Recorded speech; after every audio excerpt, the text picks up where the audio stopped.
Welcome guys to another video of the Financial Pickle.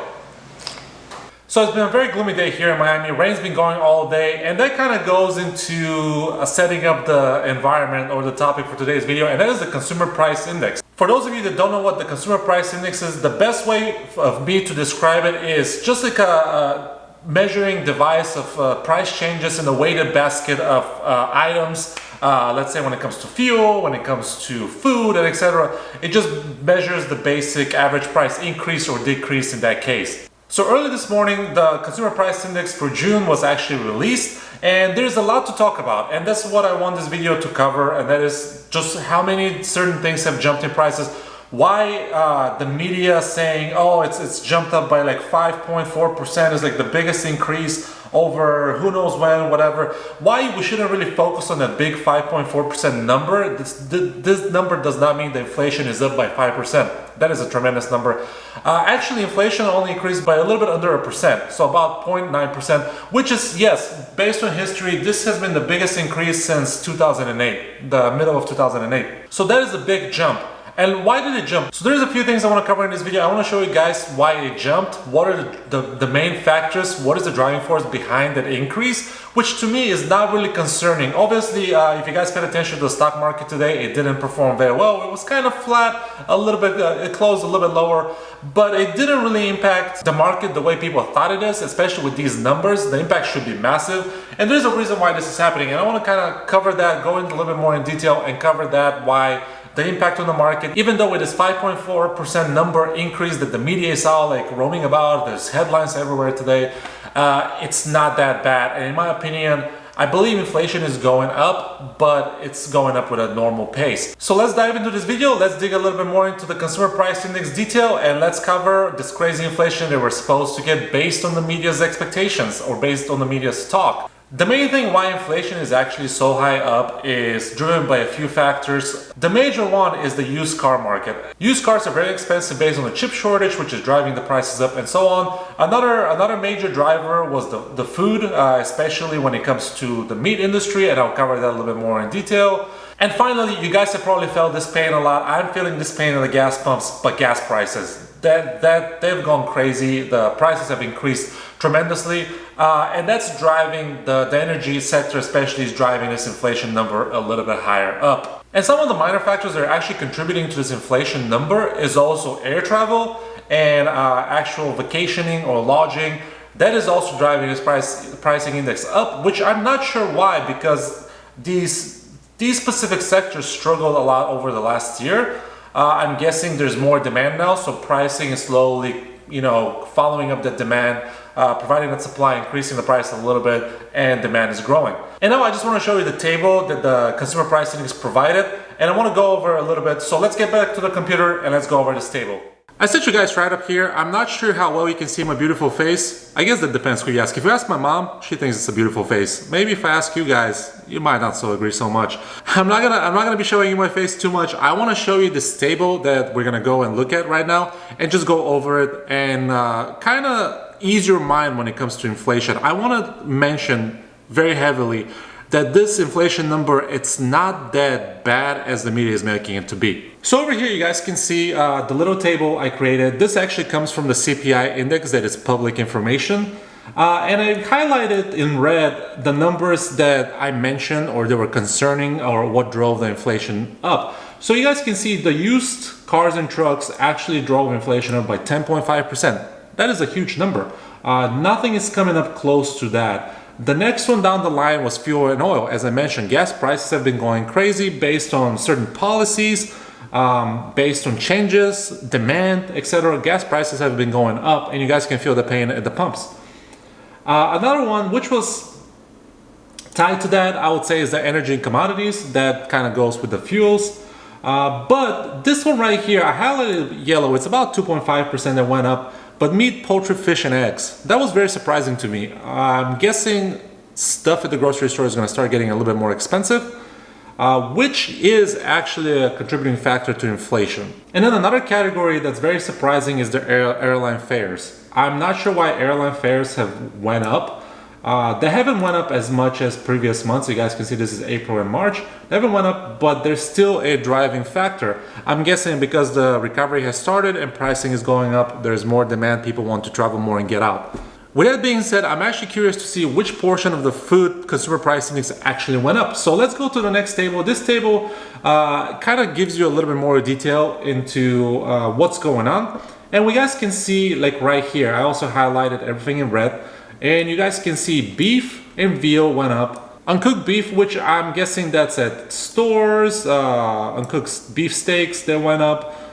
Uncooked beef and veal went up. So overall, beef is the main driving factor behind it. Eggs and poultry, not so much. It's still, it's still about 2.5%, but not as much as beef products. I'm not sure why. Maybe transportation, when gas going up, that's driving the prices up as well. In addition to pork chops and other pork stuff, other meat. So this is very interesting why the actual meat industry when it comes to beef and pork is going up. I have no idea. I haven't done the research. If you guys know, please comment down below. Let me know. I'm curious to find out why this specific food index is going up. The next few ones, obviously we went over the used car trucks and sales, used cars, not just trucks and sales. Transportation commodities, this is minus fuel, which is very interesting because it's still up. So I'm guessing taxis, Uber, I'm not sure if this includes airline as well, but it could be. Another one which actually surprised me a lot is this women's dresses actually went up. You guys can see this actually went up by a huge amount over the last month. I'm not sure if with the economy opening up, what's going on. There's more people going out, more women are being invited to dates. I cannot find a date for the life of me, maybe because my face is not as beautiful, but it's interesting. It's a very interesting factor. Does it mean the economy is opening more? People are going out on more dates. It's the summer. People are buying new dresses. I'm not sure. I'm not sure what's going on, but it is a very interesting category that went up over the last month.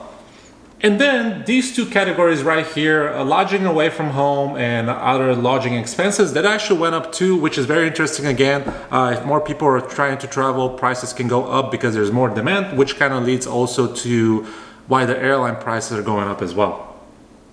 And obviously leased car or car truck rentals, that makes sense. If used car is going up, that means leases are going to go up too. And the next portion of this actual table I wanted to cover is the energy sector, which we can see energy has jumped by about 5%. We have also energy and commodities. I'm not sure why this data is missing. I guess it's supposed to be a date somewhere here. But anyway, energy commodities, that has went up a lot. And we can see what actually has went up. Obviously, propane, kerosene, and firewood has went up. Motor fuel has definitely went up. Gasoline has also went up, which is all types of gasoline.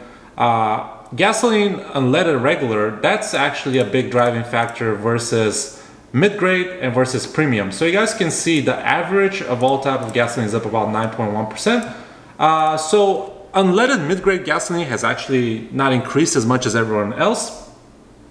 Premium has not increased as much as the regular gas, but just basically fuel prices have went up by a lot. I'm not sure if that has something to do with Biden's administration and the way they're approaching this energy saving, canceling the Keystone Pipeline, stopping I believe the drilling in Alaska or the fracking. I'm not sure exactly what they did there too much. I haven't followed it that much in detail. But with their policies, they're increasing prices at the pumps. So we're paying more at the pumps while we're actually going back to work, which is increasing our driving. And I'm not sure if that's a good thing. And what I mean by that is when we're working from home, fully closed, the country was closed down, gas prices were very low. Obviously, there wasn't enough demand, which would decrease the prices. But because of what the previous administration was doing, prices were dropping because we were going to become energy independent. With this current administration coming in, that has shifted a little bit, and we're going back to work. So we're driving more. Especially with my car having a big old V8, it burns a lot of fuel, and now I'm feeling about $60 a week because I have to go to work about 3 days a week. So this is driving prices, and inflation of those prices is not really helping. Pushing the prices up, it's not really helping me or my wallet. With all that being covered and going into detail with the numbers, here's my opinion of what's going on. there's certain forces or certain factors that are driving this inflation number up. But the 5.4% where the media is advertising in the headlines, it's nothing to worry about really. Because once we remove the used car pricing just going up overall because of the chip shortage, the inflation number is probably going to fall about a 0.7, which is not too terrible. It's kind of in line with what the Fed wants to be at. And at some point, obviously, interest rates are going to start going back up to kind of counter that inflation number just slowly creeping up. The only concerning factor would be the food pricing increase and the fuel increase. Those are prices that influence us in our everyday life. We need to eat and we also need to go to work. With those prices going up, that can create a little bit of a downward spiral in a lot of things. Again, with fuel prices going up, that could be driving some of the transportation costs when it comes to beef and pork, livestock, for example, and that could be driving those prices up as well. I'm not sure why women dresses are up. That's very interesting. It's very interesting to look through those graphs or those like topics and like find out what's actually compiling into the inflation number and what's building that number up. But my clear-cut opinion is that inflation is not really as rampant as people are making it to be, especially the media making it to be. And there's not much that we have to worry about when it comes to the stocks. Obviously, it's going to have a little bit of effect, but nothing major. Unless we see a lot of larger numbers of inflation coming out, maybe next month or the month after, the stock market is about going to stay the same, going to keep creeping up a little bit, maybe going down a few days, but it's going to stay about flat. Obviously, you guys can tell with today's CPI data, it didn't really impact the stock market negatively or positively. It's still kind of waiting to see what's going to happen. What's the Fed going to do next? But with that being said, I hope you guys enjoyed this video and kind of got to see a little bit more of how the inflation numbers are calculated and what's going on and why we shouldn't really worry about inflation as of right now, which is the month of June. Maybe next month when the July data is increased, there might be a different topic that we can cover. But again, let me know down in the comments below if you enjoyed going into like a little bit of a detail of those CPI numbers. They're very interesting. I like looking through them, get a better idea of what's going on in the world or what's going on in the country. Where prices are going and where they're going to be fluctuating. And if you guys enjoyed the video and you liked the video, don't be afraid to smash the like button. That will help me with the YouTube algorithm, get my videos out there so people can see and learn a little bit more. And I really want to say thank you to all of you guys that are still sticking with the channel. I know the shift was major from a car content to a financial content, but there's still a lot of people that are still remaining with the channel. I really appreciate that support, that help. If you're new to the channel, if you're just visiting, please subscribe or share this video with anyone you know. That will help me out a lot, and I'll see you guys later.